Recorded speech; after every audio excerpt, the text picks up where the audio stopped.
Él es parte de la sangre nueva de un partido de la liberación dominicana conminado a renovarse o morir. Exministro de Economía con una sólida formación académica y una vasta experiencia de Estado a pesar de su juventud.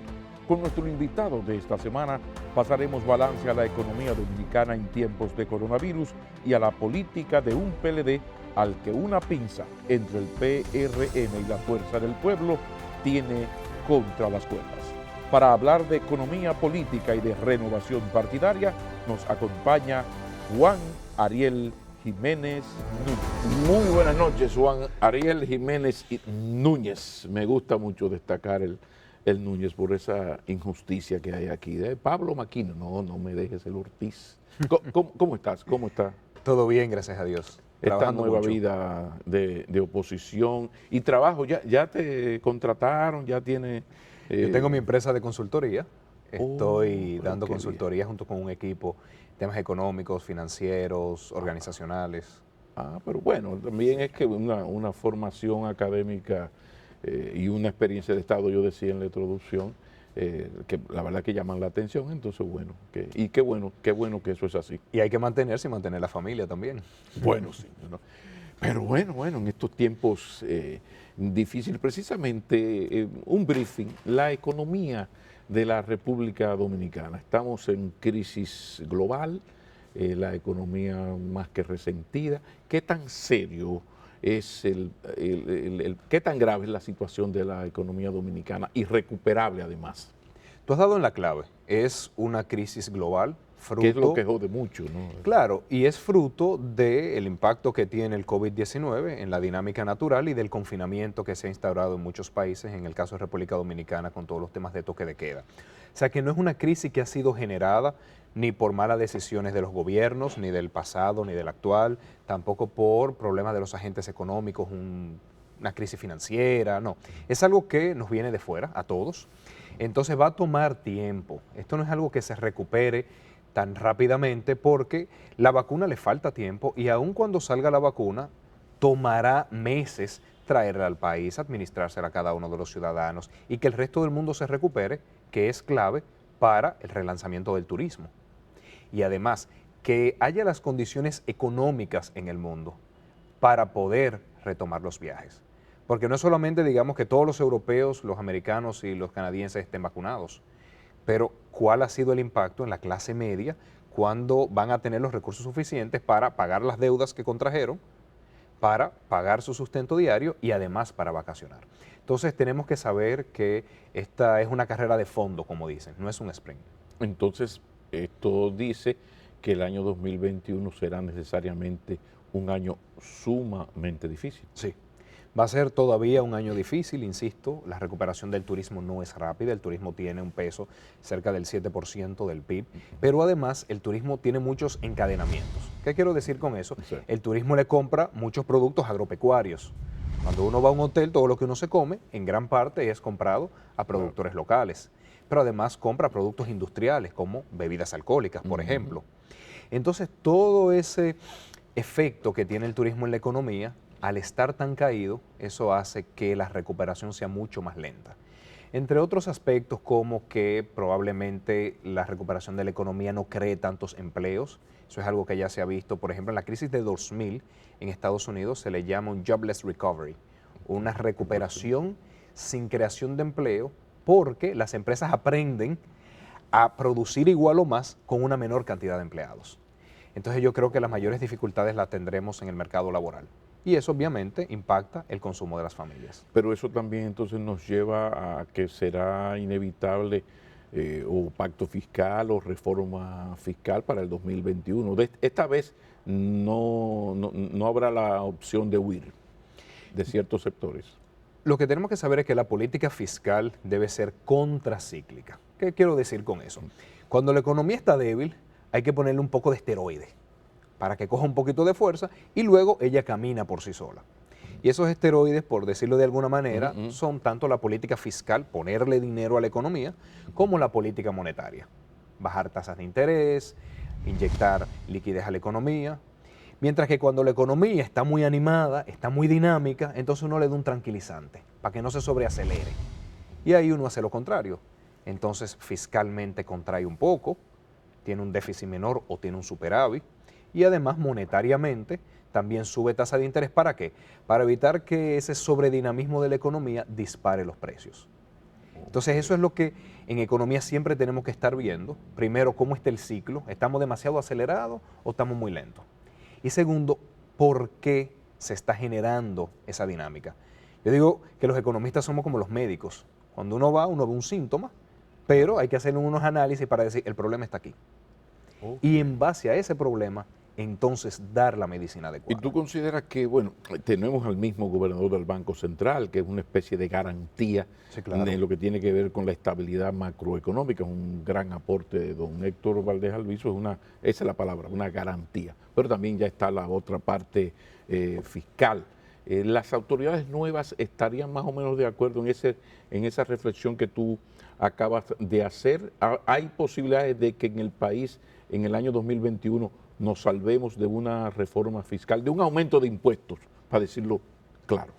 Yo creo que las autoridades económicas en la parte fiscal son gente de mucha preparación y siempre lo he dicho. Por suerte en República Dominicana no tenemos, digamos, políticos irresponsables en materia económica, cosa que sí se ve en algunos otros países. Pero aquí no, aquí hay bastante responsabilidad en el manejo de la economía, somos muy de centro. No hay ese impacto, digamos, ideológico que a veces tergiversa las discusiones técnicas. Ahora, lo que sí me preocupa es que para el año 2021 se ha anunciado el retiro de golpe de los programas de ayuda a las familias durante COVID, que son FASE, Quédate en Casa y PATI. ¿Y por qué eso me preocupa? Insisto, la economía está debilitada, hay muchas personas en el desempleo, hay muchas personas que han visto disminuir sus ingresos. ¿Qué van a consumir esas personas? Para eso el gobierno pasado, y este lo ha mantenido en este año, diseña esos programas para temporalmente darles recursos económicos y que se mantengan consumiendo. ¿Por qué? ¿Qué consume la familia dominicana? Lo que se produce en el país, mayormente. Claro, siempre hay importaciones, pero Sí, sí. es que si la familia dominicana no consume en grandes niveles, las empresas no venden. Si las empresas no venden, despiden empleados. Y eso se torna en un círculo vicioso que es muy complejo para la economía. Entonces, en momentos como este hay que mantener los programas. ¿Se pueden mantener por el resto de la eternidad? Claro que no. Eso se sabe que es temporal, pero se van retirando poco a poco. Nada de golpe. Es como las personas, digamos, que tienen una dependencia, si se les retira de golpe, el cuerpo sobrereacciona. La doctora Entonces, hay que Margarita Cedeño reducirlo. hablaba de que ojalá se pudiera aguantar hasta la aplicación de la vacuna, pero lo preocupante es que hasta este momento está eliminado. O sea, hasta Sí. hoy, en este momento, está eliminado. En diciembre, son palabras mayores, es Sí, enero. y es muy preocupante. ¿Por qué? Porque ya en enero pensemos en cientos de miles de familias que no tienen esos ingresos. Se les va a caer el consumo.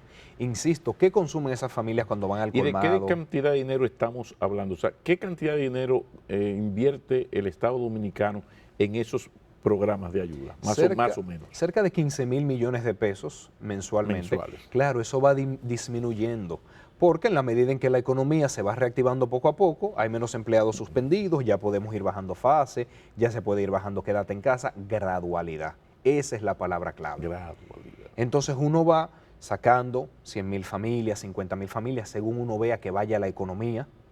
Entonces se puede montar un esquema de desmonte para que, digamos, a final del año que viene ya los programas hayan sido desmontados, pero de hacerlo de golpe estamos arriesgándonos en materia económica innecesariamente. Claro, esto lleva entonces a nuestro tema inevitable. Cada vez que te entrevisto es inevitable el tema del endeudamiento. Estamos hablando de que el gobierno dominicano, el Estado se ha visto pues combinado a aumentar el ritmo de endeudamiento que ya era bastante ágil. ¿Cómo tú ves el nivel de endeudamiento en estos momentos y la sostenibilidad de la economía a pesar de ese ritmo de endeudamiento? Un poco para conectarlo con estos programas de protección social. Yo sé, Pablo, que el endeudamiento se ha satanizado en el país. Cada vez que vemos la palabra deuda, pensamos que es el gobierno mal usando los recursos, que es el gobierno haciendo un uso dispendioso de ellos, y eso es incorrecto. Es que en economía no se puede poner las cosas en el plano pasional. Uno tiene que ser muy frío. Por eso la población puede ver, yo en lo particular no he criticado el endeudamiento de este gobierno. Mi partido, el Partido de la Liberación Dominicana, le ha aprobado los préstamos en el Congreso y no lo ha criticado. Si ha señalado algo, es inconsistente con lo que decían en la oposición, que no era necesario endeudarse, pero se ha señalado la incoherencia. Nunca que estén haciendo lo incorrecto. ¿Por qué? Porque estamos en crisis. Este es el momento en que la política fiscal, que el gobierno tiene que poner recursos en la economía, esperando que en años mejores, entonces pueda ser justo lo contrario. Y ahí se va equilibrando. Ahora, sí hay que decir que cuando uno lee el programa de gobierno de Luis Abinader, insisto, en la página 184, estiman que no era necesario más deuda porque había 129,000 millones de pesos que se estaban usando en dispendio, en corrupción, en mal uso de los recursos, que ellos iban a redirigir hacia el buen uso de los recursos. Nosotros sabíamos que eso era falso. Sabíamos que esos son cálculos alegres que se hacen en la oposición, pero gobernar es muy distinto. Entonces, políticamente ellos han dicho que esos recursos están para ser destinados a mejores programas, que no había necesidad de más deuda. ¿Y qué estamos viendo en la actualidad? Que están aumentando las deudas. ¿Qué estamos viendo en la actualidad? Que van a tener que retirar esos programas.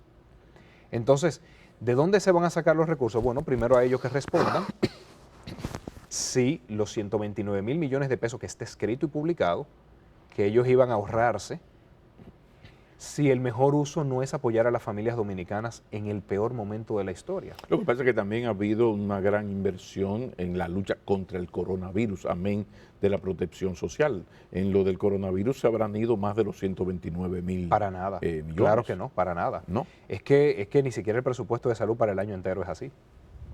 Ciertamente se ha aumentado el recurso, el presupuesto destinado a salud, pero ni cerca de los 100,000 millones. Obviamente, incluso para la vacuna se ha destinado un préstamo ya, que recientemente lo acaban de pasar en el Congreso. Sí, verdad, esta semana. Entonces, ha habido mayor contratación de médicos y enfermeras, ha habido más adquisición de medicina y eso es bueno, eso es loable y hay que aplaudírselo, pero no está cerca ni siquiera de 10,000 millones. Al margen de eso, lo que sí me preocupa es que las escuelas no estén abiertas. Ese para mí es un error garrafal.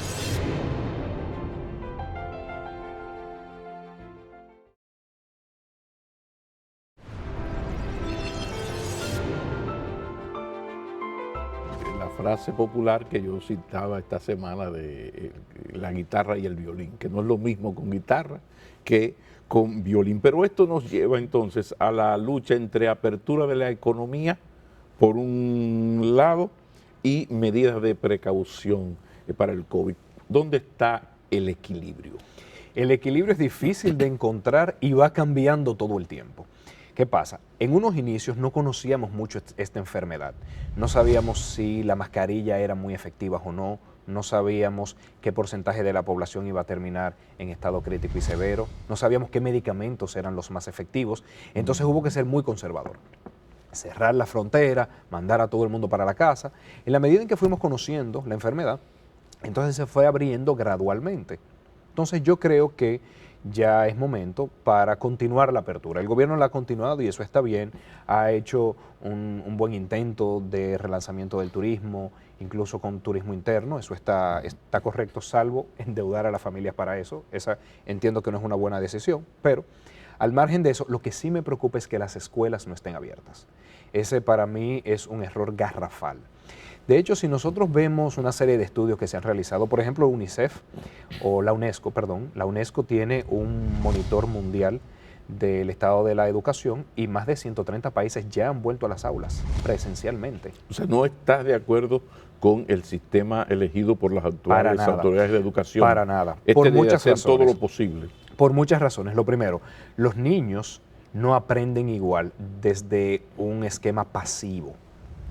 Sentados viendo un televisor, sentado oyendo una radio, sentado ni siquiera oyendo un profesor, aprenden igual. Esa se llama la pirámide del aprendizaje o la pirámide de Cody.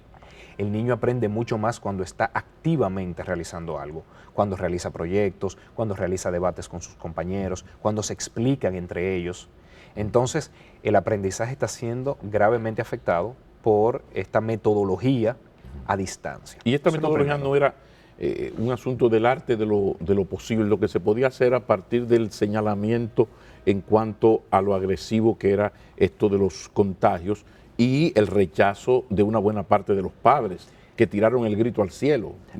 Mi muchacho yo no lo... Al principio, porque no conocíamos bien la enfermedad. Ya la conocemos, ya sabemos que con el uso de mascarillas y con un distanciamiento prudente, con evitar el aire acondicionado, disminuye mucho el contagio. Pero digo algo más, esos niños no están trancados en sus casas. Con el alto grado de hacinamiento que hay en el país, con la alta densidad que se tiene, sobre todo en los barrios, esos niños están compartiendo con muchas personas. Es una falacia pensar que todas las familias y todos los niños están trancados en una casa sin contacto con el exterior. Esos niños todos andan en el barrio o en su comunidad, compartiendo entre ellos, a veces sin mascarillas. Es mucho mejor tenerlos en las aulas, darle las mascarillas, vigilarlos para que guarden un distanciamiento social, al menos en el aula, que mantenerlos en sus casas donde hay un sinnúmero de riesgos. Lo primero es el riesgo de la violencia. Lo segundo, el impacto que eso tiene en que los padres no pueden salir a trabajar o salen a trabajar y dejan a los niños solos o contratan a alguien para que los cuides y eso impacta su presupuesto. Y este es un país de madres solteras. Entonces, eso pone a la mujer dominicana en una situación sumamente difícil. Claro. En un momento en el que muchas están perdiendo su empleo, el niño no está teniendo el almuerzo, el desayuno, las meriendas. Incluso en muchos países ya se está hablando hasta de aumento de la violencia intrafamiliar. Es más, organismos internacionales como la OMS, que anteriormente eran muy conservadores, ya han dicho es un error cerrar las aulas. O sea, estamos hablando de que tú verías bien de que en los próximos meses, qué sé yo, el segundo trimestre, cuatrimestre, como se diga en las escuelas, pues se comience una apertura paulatina. Gradual también, yo creo que gradual es la palabra. En enero deberíamos pensar en un esquema de que los niños vayan 3 días a la semana a la escuela, dividir en 2 los bloques 3 días y 3 días, que una buena parte sea presencial, luego se dejan una serie de actividades para que las realicen en la casa y así se va aumentando quizás a 4 días, quizás disminuir 2 días y medio conforme uno ve que evoluciona el virus. Pero mantenerlos a todos en la casa para mí es un error desde el punto de vista educativo porque el niño no está aprendiendo igual. ¿Y sabes lo peor, Pablo? Que son las familias de menores ingresos las que más se ven afectadas. Las de altos ingresos tienen para pagar tutores, tienen para incluso pagarle a profesores para que vaya a darle clases a un grupo de los amiguitos. Pero la familia clase media y clase pobre no tiene esa posibilidad. Y la educación debe ser un nivelador de la clase económica y social. Pero este esquema lo que hace es que exacerba la desigualdad. Ojo, no es un error solo de República Dominicana. Muchos países ya habían pensado en esa opción, de hecho la implementaron, pero han ido migrando hacia la presencialidad y los expertos en casi todos los países han ido criticando el efecto que eso puede tener en la desigualdad. Y quizás no era, lo mejor no ha sido esto de comenzar de esta manera, esta virtualidad, con la opción de ir paulatinamente, gradualmente, que es la palabra, gradualmente ir abriendo, como tú acabas de plantear un poco, qué sé yo, en enero, febrero, ya ir abriendo. Eso también se podría hacer, porque estamos hablando de que se comenzó hace unas semanas, hasta qué punto en ese momento se podía hacer eso, comenzando porque creo que ahí hay una parte importante del Ministerio de Educación, que es un poco el rechazo que tienen los padres de soltar sus muchachos. Claro, es el drama que planteas. En la República Dominicana cerca del 50% de los hogares tienen un solo padre o ninguno, con lo que eso significa, más la pobreza y lo de los tutores. Yo insisto mucho en la gradualidad. Sí es cierto que en un inicio, la verdad es que es muy difícil pedirle a un Ministerio de Educación de un gobierno que está iniciando que monte un año escolar en estas condiciones. Eso hay que saberlo, porque hay que ser empático con el gobierno y también ponerse en su lugar. Pero siempre se tiene que tener una estrategia. Quizás iniciar los primeros meses de una forma, digamos, como se está haciendo, pero ya teniendo pensado que en enero volver a abrir las aulas. También tener pensado en que algunos padres pueden legítimamente decir, prefiero que mi hijo no vaya, y también darles una opción, pero no mantener todas las escuelas cerradas. Okay. Juan Ariel Jiménez Núñez, te estoy escuchando, leí a la doctora Cedeño, Margarita Cedeño, un artículo creo que fue el pasado martes, y me gusta esa manera de hacer oposición, de hacer una crítica siempre al lado de una propuesta, porque me recuerda mucho a don Juan con aquello de que con cada por cada protesta tiene que ir una propuesta. O sea, a mí no me gusta esto y propongo que se haga de esta manera. Esto es que se está volviendo a ese PLD de don Juan, de la propuesta, y hacer esa oposición constructiva, o estos son Margarita Cedeño y Juan Ariel son dos excepciones. No, para nada. Yo creo que nosotros en el Partido de la Liberación Dominicana estamos apostando para hacer una oposición constructiva. Primero, ¿Se ha conversado eso? Sí, claro que sí. Primero se dieron los 100 días de tregua. Ellos no nos lo dieron. Tenemos que recordar que el presidente de la República lo menos que dijo fue partido de mafiosos donde cometieron casi todos los ilícitos penales. Eso es bastante ofensivo. Primero porque el listado de ilícitos penales tú sabrás que contiene desde terrorismo hasta fratricidio, pero además poner a todo el mundo en el mismo saco sin un debido proceso, porque si ha habido casos de corrupción, para eso está el Ministerio Público, que investigue y que someta. Eso está bien. Pero el manejo mediático de todo el mundo es igual, todo el mundo lo hizo mal, eso es bastante ofensivo e incluso irresponsable. Porque eso es intentar aislar al partido opositor para que no haga el rol de oposición. Entonces no sería una democracia. Una democracia no es un monólogo donde yo solamente digo lo que quiero hacer y nadie me responde si está bien o está mal.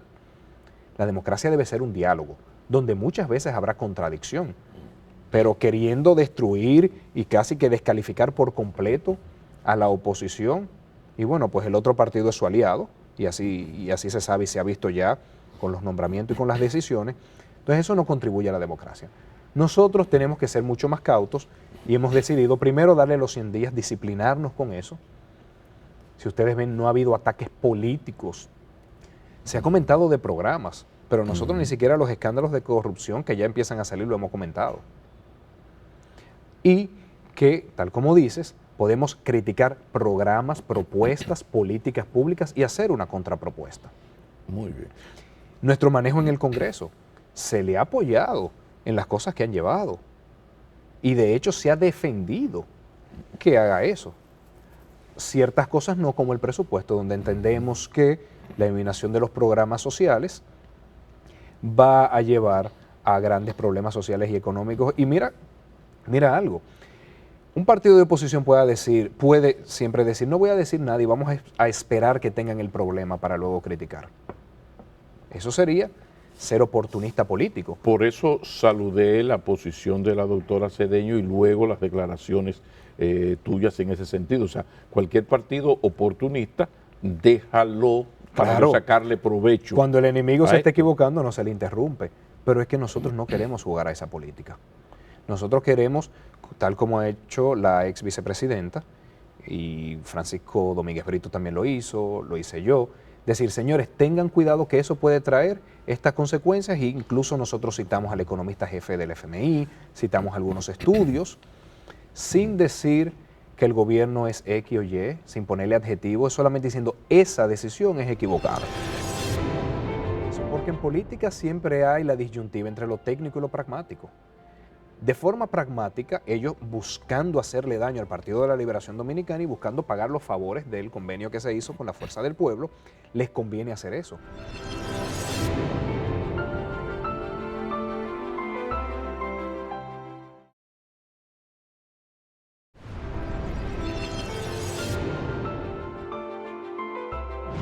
No es casual que hemos mencionado a Margarita Cedeño, estoy hablando con Juan Ariel Núñez y a Jiménez Núñez y ahora me mencionas a Francisco Domínguez Brito. Yo decía que el PLD está combinado a renovarse o morir, y si no morir, comenzar a padecer y mucho, sobre todo porque se ha elaborado una pinza que está dando sus grandes efectos. Es una pinza entre el PRM gubernamental y el Partido Fuerza del Pueblo, que está comenzando a dar unos resultados fenomenales, por lo menos para la Fuerza del Pueblo, con esto de la segunda mayoría, la Junta Central Electoral, La Junta partido Monetaria. mayoritario, nombramiento en la Junta Monetaria, pero al mismo tiempo es de mucha tranquilidad para un partido oficial contar con el socio del partido líder de la oposición que sabe dónde están las alfombras que esconden los muertos de todo gobierno que gobierno ha sido. O sea, es un socio sumamente valioso. ¿Cómo evalúa, cómo valora, y entramos un poco ya en la política, Juan Ariel Jiménez Núñez, esa decisión del gobierno, del partido de gobierno, específicamente el presidente Abinader y el presidente Fernández, de esta alianza que, insisto, de entrada están ganando el partido? Hay varios componentes. Hay un tema jurídico de derecho constitucional, de qué es lo correcto constitucionalmente. Yo no soy abogado, por tanto, como no es mi área de expertise, ¿qué yo hago? Yo leo los principales abogados del país en derecho constitucional y ver qué opinan. La mayoría de ellos coinciden que es el Partido de la Liberación Dominicana la segunda mayoría en el Senado. Y si uno lee incluso a personas que no están vinculadas a nuestro partido, coinciden técnicamente en eso. Pero además esa fue su posición en su momento, cuando se estaba discutiendo si el entonces senador Paliza debía ir al Consejo Nacional de la Magistratura o no. Y está escrito y está publicado. Entonces vemos también ahí una incoherencia. Guitarra, violín. Claro, ¿y por qué sale eso? Porque en política siempre hay la disyuntiva entre lo técnico y lo pragmático. De forma pragmática, ellos buscando hacerle daño al Partido de la Liberación Dominicana y buscando pagar los favores del convenio que se hizo con la Fuerza del Pueblo, les conviene hacer eso. Pero institucionalmente es incorrecto, según opinan los principales abogados. Pero políticamente también es incorrecto, porque yo creo que a nadie le conviene hacerle daño al Partido de la Liberación Dominicana. Siempre en el gobierno se necesita una oposición fuerte y consolidada por dos razones. Primero, se necesita un interlocutor, porque es con esos interlocutores que se tiene el diálogo. Si está disperso, entonces ¿con quién diálogo? Pero lo segundo, si no tienen un opositor claro, empiezan a pelear entre ellos.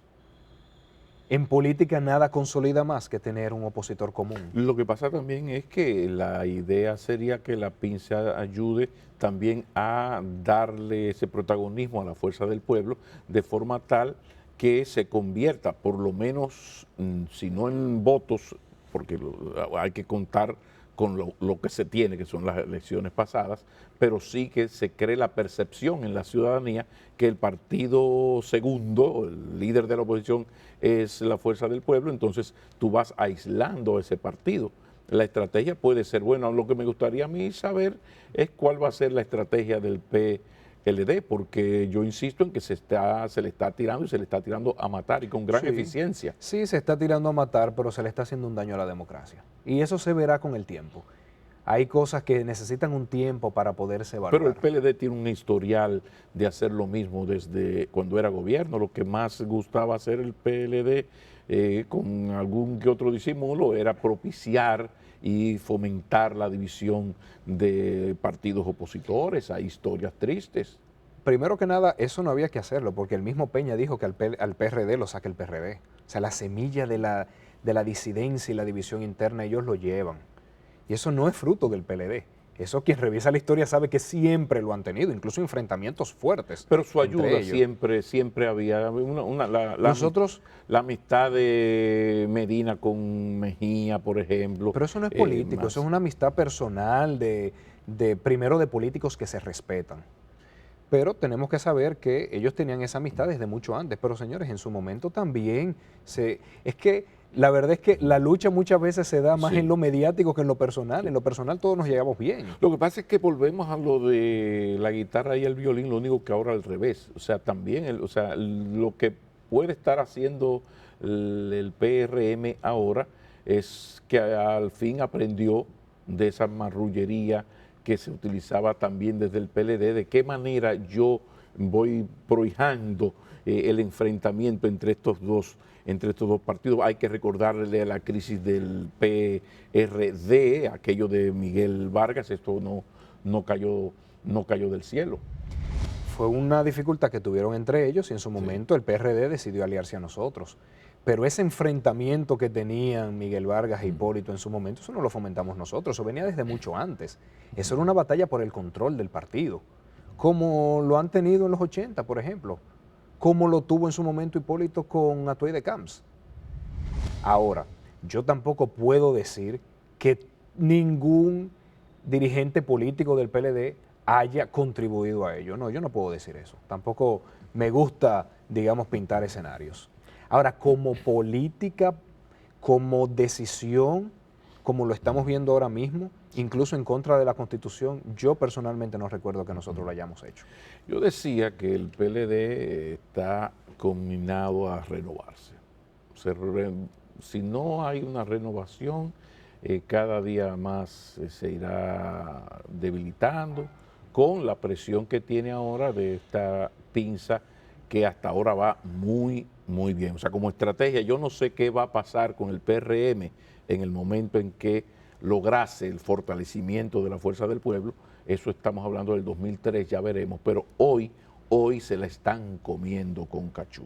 O sea, ellos van muy bien. Lo que me pregunto, ahora que ustedes están en medio de su congreso, ¿por dónde está el PLD, la comprensión en el PLD de que la gente quiere ver a un Juan Ariel Jiménez Núñez defendiendo las posiciones del partido, no porque el otro señor sea bueno ni malo, sino por un desgaste lógico?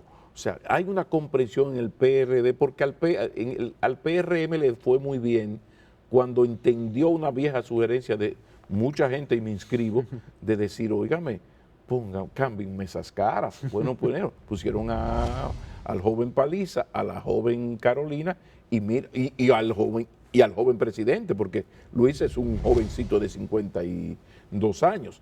Entonces, el PLD, ¿tú crees que está convencido realmente de que hay gente que tiene que dar 2 pasos atrás y a otros hay que empujarlo hacia adelante? Sí, el PLD está convencido de la renovación. De hecho, desde el 8º Congreso que nosotros tuvimos, en el Congreso Jorge Botello, salieron una serie de documentos que, si uno busca la palabra renovación, si uno busca la palabra oportunidades para la juventud y para las mujeres, están lo que pasa por es que ustedes doquier. teorizan mucho, lo que pasa es que en el PLD se teoriza, se escribe mucho. Lo que pasa Renovación, a la hora de la verdad. Lo que pasa es que es difícil hacerlo desde el poder. Y muchas veces se necesitan tragos amargos, porque no es fácil. Este es un país donde no hay cultura del retiro, ni en la clase artística, ni en la clase empresarial, en ningún sitio hay la cultura del retiro. La política no es distinta, pero momentos como este, pues, llevan a que la renovación sea obligatoria. Pero debo decir algo, no es solamente una renovación de caras, porque nada hacemos con poner caras nuevas con mañas viejas. Tenemos una necesidad de renovación de métodos, tenemos una necesidad de renovación de temas, son los temas que conectan con la sociedad. Escuchar nuevamente a la sociedad dominicana qué le preocupa. Así como nosotros lo escuchamos en el 96, que la sociedad quería progreso, quería modernidad. Así como lo escuchamos en el 2004, que la sociedad quería estabilidad. Así como lo escuchamos en el 2012, que la sociedad quería equidad, quería solidaridad. Ahora hay que escuchar a esta nueva sociedad dominicana que quiere más institucionalidad, que quiere un desarrollo mucho más inclusivo, amigable con el medio ambiente, que quiere mucha más disrupción en materia tecnológica, innovación. Entonces hay que renovar los temas, hay que renovar los métodos. También la política es un conjunto de métodos y hay métodos para hacer todo. Tenemos que renovarlo. Tenemos que buscar formas de elegir a nuestras autoridades del partido distintas. Tenemos que innovar en el tipo de cosas que hace el partido. Muy posiblemente el partido tenga que dedicarse mucho a las causas sociales, a acompañar a las personas, no solamente desde el punto de vista de plantear su opinión en los medios públicos.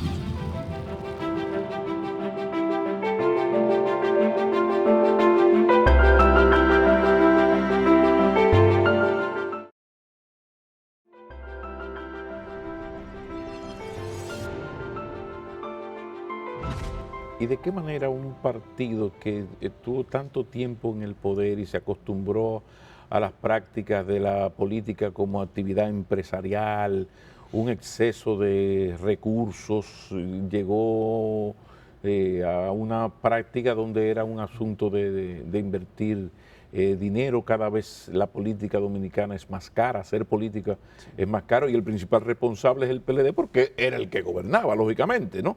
Entonces, de repente uno ve a este partido que quiere renovarse, que plantea renovación, pero el historial no llama mucho la atención, sobre todo porque está el aspecto de, por ejemplo, en la economía, el inicio de gobierno ha demostrado que ustedes no iban tan mal, que las cosas... No, ellos mismos lo dijeron en su documento de emitir los bonos soberanos, elogiaron ampliamente el manejo económico del gobierno aplausos, de Medina. Sí, pero hay otro PLD de la sombra, ese PLD terrible de la parte ética, del voz olvidado, ese es un PLD terrible, terrible. O sea, uno piensa que el PLD salió del poder, entre otras muchas razones, ya por ese sentido casi absoluto de la impunidad, una especie de desvergüenza de yo hacer las cosas y que no pase nada.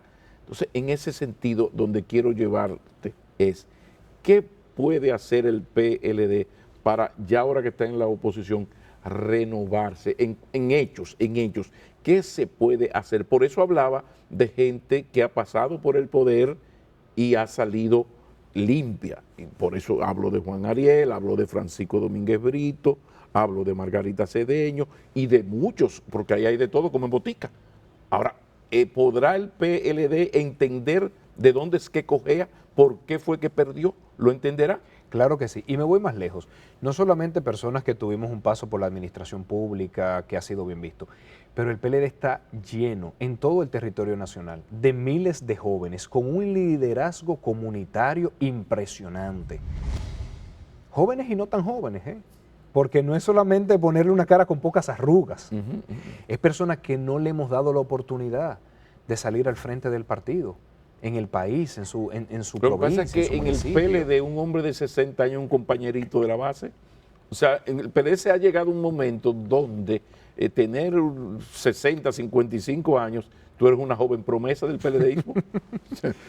Tú lo sabes. Claro, no, por eso digo, no es solamente una cara con pocas arrugas o una persona en sus 30, no, el PLD está lleno de líderes en todos los niveles que tienen primero una gran formación, segundo, un gran compromiso con el país, que nosotros tenemos que darle el paso.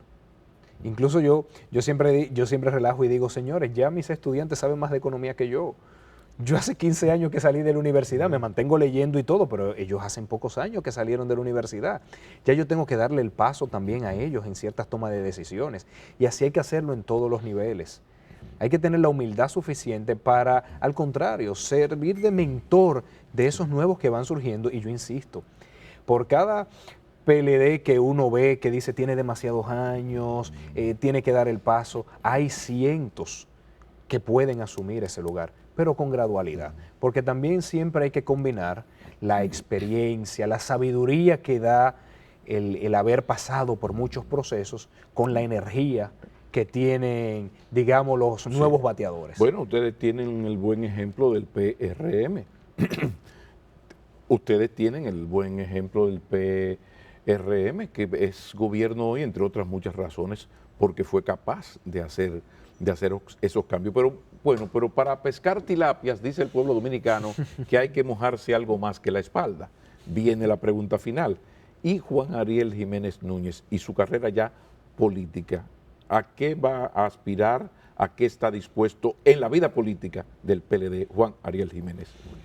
Yo he tomado la decisión de tomar un rol activo en la política, primero porque creo en la democracia, segundo porque creo en los partidos políticos. Me encantó el discurso de retiro del expresidente uruguayo Sanguinetti. Todo el mundo habló del de Mujica, sí, pero hay que escuchar el de Sanguinetti también, que hizo una defensa de los partidos políticos. Dicen, señores, mientras la ciudadanía tiene muchas opiniones veleidosas muchas veces, los partidos son los que organizan, los que articulan esas opiniones. Y los partidos tienen una ventaja. Por más desacreditados que estén, los partidos tienen contrapesos. Sanguinetti decía, en los partidos las fotos pesan. Y lo contrapone con liderazgos individuales, muchas veces demagógicos, que se están viendo en muchos países, que son muy peligrosos. Los partidos tienen esos mecanismos de peso y contrapeso, de numerosas figuras. Entonces, hay que apostarle a los partidos políticos, que no son perfectos, nada en la vida es perfecta, pero siempre hay que apostarle a ellos. Y por eso yo creo en la actividad política como un mecanismo de aportar a la sociedad. ¿Y vas a aspirar a la Yo voy a aspirar, presidencia, secretaría general? No, yo voy a aspirar al Comité Central. El Comité Central es el órgano de mayor importancia del partido. O sea, Juan Ariel Jiménez, yo creía que era un error de Wikileaks. O sea, resulta que no es miembro del Comité Central. Por dos cosas. Primero, nunca acepté que me llevaran de Francisco dedo. Domínguez Brito no es... Sí, Francisco Domínguez Brito es del Comité Central y el político. Ajá, pero no fue del Comité Político hasta ayer en la tarde, sí, como a las 2:30 de la mañana. Así es. O sea, y muchos otros. Estaban locos, la verdad sí, que los periodistas, es una cosa del carajo. Pero yo no acepté que me llevaran por cuota del Comité Político nunca, a pesar de que tengo muy buenos amigos en el Comité Político que lo hubiesen hecho, preferí que no. Yo quería ganarme los votos. Okay. Pero hay que saber que duré muchos años viviendo fuera, cuando estaba estudiando, y no tenía, digamos, el bagaje político para los procesos de elecciones que se hicieron, ganarlos a nivel de votos. Yo creo que ahora sí, y ahora yo voy a aspirar a una posición en el Comité Central. Esa es mi mayor aspiración. Bueno, es que ya el tiempo ha pasado, se han hecho las demostraciones en que ya se estaba, contigo está pasando lo que está pasando ya con Farideh Raful. Ya Tony Raful es el papá de Farideh. Entonces ya el señor que ese es Felucho Jiménez, ese es el papá de Juan Ariel. Entonces eso es importante. Tony Raful ha hecho el crossover muy bien. Yo espero que Felucho Jiménez haga también ese crossover de mira. Y ese señor que está allá, el que está al lado de Juan Ariel, sí, mira, ese es Felucho, que eso le pasa ahora a mi amigo. Y lo grande es que él lo hace feliz. Él lo hace feliz porque sabe que eso es necesario. Pero no solamente él, debo decir que tengo la ventaja de que muchos miembros del comité político de antaño me dan gran apoyo, me dan consejos, a mí y a una nueva generación de jóvenes políticos. O sea que, de verdad, yo creo que en el Partido de la Liberación Dominicana están pasando cosas interesantes y este Congreso se las trae. Yo espero que Monchi Fadul esté en la misma línea de Felucho, Carlos Amarante Baré esté en la misma, que ya tiene sus hijos tirados en la calle del medio haciendo muy buena política. Muy talentosos, por cierto. Los conozco a todos ellos, muy talentosos profesionalmente y políticamente. Lo que pasa es que a veces dicen, no es que es el hijo de... No, hay que sentarse a hablar con ellos para ver el bagaje que tienen y el liderazgo que tienen en su comunidad. Muy buena suerte y gracias, como siempre, Juan Pablo, Ariel Jiménez y Núñez. Una feliz noche. Muchas gracias.